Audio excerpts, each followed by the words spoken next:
लोकाभिरामम् रणरङ्गधीरम् राजीवनेत्रम् रघुवंशनाथम् कारुण्यरूपम् करुणाकरन्तम् श्रीरामचन्द्रम् शरणं प्रपद्ये। श्रीरामचन्द्रं शरणं प्रपद्ये। जय जय श्री सीताराम। धर्म प्रेमी सज्जनों, आज मैं पंडित पुरुषोत्तम जी पांडे आप लोगों के सामने रामचरितमानस का एक प्रसंग रख रहा हूं। आप लोग ध्यान देकर सुने। और शूर्पणखा प्रसंग है। शूर्पणखा प्रसंग में हमारा विषय है कि भगवान राम को शूर्पणखा बोली है कि तुम्हारे जैसा पुरुष इस संसार में कहीं नहीं है। इसके पीछे क्या अर्थ था, क्यों ऐसा बोली कि तुम्हारे जैसा पुरुष इस धरती पर है ही नहीं। क्या ये सच बात है कि दूसरा कोई नहीं था? यही मैं आप लोगों को बताने जा रहा हूं। रामचरितमानस में गोस्वामी तुलसीदास जी लिखे हैं कि शूर्पणखा रावण की बहिनी अदुष्ट हृदय दारुण जैसे अहिनी। गोस्वामी तुलसीदास जी कहते हैं कि शूर्पणखा क्या थी। पहले ये जाने कि वो रावण की बहन थी। रावण राक्षस था, उसकी बहन क्या साधु होगी? वो भी तो राक्षस ही थी। शूर्पणखा रावण की बहनी।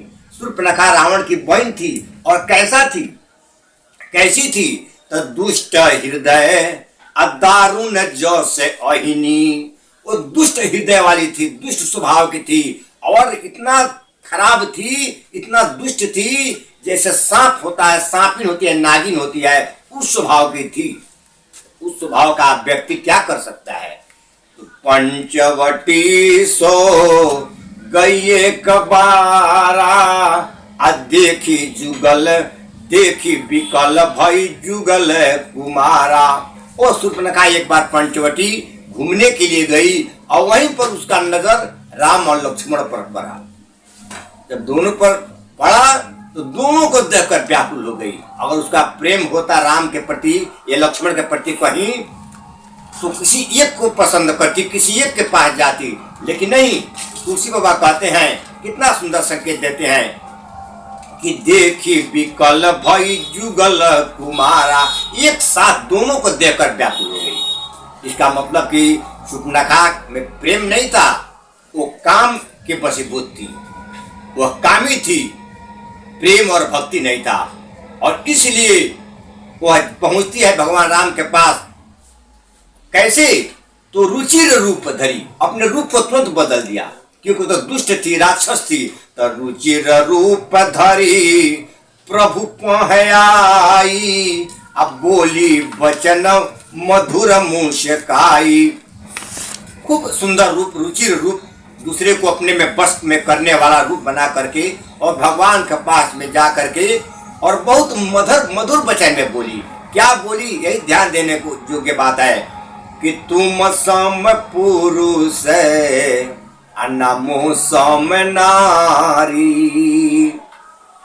यही बोलती है, मैं चौपाई यही है कि तुम सम पुरुष नमो सम नारी, यह संजोग विधि रचऊं विचारी। बोलती है कि तुम सम पुरुष नमो सम नारी। भगवान राम से कहते हैं कि तुम्हारे जैसा पुरुष इस धरती पर नहीं है। यहीं पर जो ही कहती है, ब्रह्मा जी सुनते हैं इस बात को कि आकर के शूर्पणखा राम से कहते हैं कि तुम सम पुरुष नमो, कि तुम्हारे जैसा पुरुष है ये नहीं है। अब ब्रह्मा जी सोचते हैं कि भाई ये राक्षस वंश में पैदा होने वाले राक्षसी के पास ये ब्रह्म ज्ञान कहां से आ गया? क्योंकि वेद में लिखा गया है कि सहस्त्र शीर्षा सहस्त्राक्ष सहस्त्रपात। भगवान के लिए वेद में लिखा गया है कि सहस्त्र शिरखा पुरुष, कि भगवान सहस्त्र सिर वाले हैं, वो पुरुष हैं, उनके समान पृथ्वी पर इस ब्रह्मांड में कोई है ये नहीं है। अब ये सुन करके ब्रह्मा जी चकित हो गए, ये राक्षस हो करके ये कहां से जान गई, ये पहचान कैसे गई। ये कहती है कि तुम सम पुरुष, हमारे वेद भी कहते हैं पुरुष ए वेदं तत्सर्व, कि पुरुष हमारे सूक्त में भी कहा गया है कि भगवान ही एक वो पुरुष है जो दूसरा कोई नहीं है। ब्रह्मा जी सोच रहे हैं कि भाई ये इसके पास ज्ञान आया कहां से, ये ब्रह्म ज्ञान कहां से इसके पास मिल गया। तब तक अभी इसी सोच में ब्रह्मा जी पड़े थे कि बोलती है कि तुम सम पुरुष, कि तुम्हारे जैसा पुरुष नहीं है, और हमारे वेद के सूक्त भी कहते हैं कि हम भगवान के जैसा दूसरा कोई पुरुष नहीं है। यही ब्रह्मा जी सोचते हैं, तब तक बोल दिया कि नमो सम नारी, कि मेरे समान नारी भी नहीं है। ब्रह्मा जी यहीं पर रुक गए, सोचे कि घबरा, सब काम गड़बड़ कर दिया। पहला तो ठीक बोली कि तुम सम पुरुष, तुम्हारे साथ पुरुष नहीं है, लेकिन ये जब बोल दिया कि नमो सम नारी, तो ब्रह्मा जी समझ गए ये कपट है इसमें, इसके जैसा नारी नहीं है, ये कहाँ हो सकता है। पुरुष तो भाई भगवान जैसा कोई नहीं है, लेकिन बोलती है कि हमारे जैसा नारी भी कोई नहीं है। अभी यही ब्रह्मा जी सोच में पड़े हैं और समझ गए हैं। तब तक भगवान पूछते हैं ये बताओ, ये तुम्हारे हमारे जैसा पुरुष और तुम्हारे जैसा नारी कौन बनाया है, ये संयोग कौन रचा है विवाह के लिए। तो बोलती है कि यह संयोग विधि रचे विचारी, ये संयोग तो ब्रह्मा जी बनाए। अब तो ब्रह्मा जी माथे हाथ पकड़ लिए कि लो हमको भी इसी में ला दिया। आखिर भगवान जैसा पुरुष और इस राक्षसी के जैसा नारी कोई नहीं है, और बनाने वाला मैं हूं। ब्रह्मा जी और घबरा गए।